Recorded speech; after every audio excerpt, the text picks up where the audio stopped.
দীর্ঘ আইনি লড়াইয়ের পর রাজনৈতিক দল হিসেবে বাংলাদেশ জামায়াতে ইসলামীর নিবন্ধন অবৈধ ঘোষণা করে হাইকোর্টের দেয়া রায় বাতিল করেছেন আপিল বিভাগ। নির্বাচন কমিশনকে অবিলম্বে এই নির্দেশনা বাস্তবায়ন করতে বলা হয়েছে।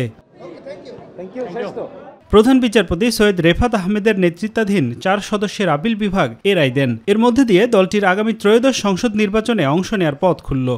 বাংলাদেশ জামায়াতে ইসলামী আজকে বাংলাদেশের সর্বোচ্চ আদালতের রায়ের মাধ্যমে তার নিবন্ধন ফিরে পেল।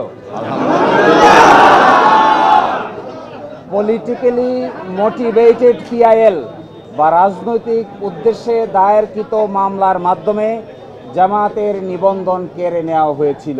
বাংলাদেশের আগামী সংসদে ইন্টারেস্টিং এবং কনস্ট্রাকটিভ বিতর্ক হবে, যার মাধ্যমে ডেমোক্রেসি একটি স্থায়ী রূপ লাভ করবে।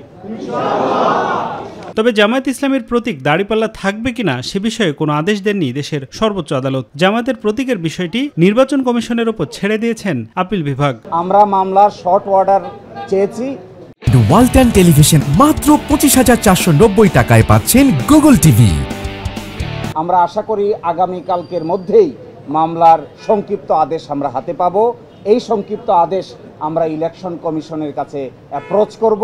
বাকিটা ইলেকশন কমিশন আইন অনুযায়ী অতি দ্রুত জামাতের নিবন্ধন এবং জামাতের প্রতীক বুঝিয়ে দিবেন, এটা আমরা প্রত্যাশা করি।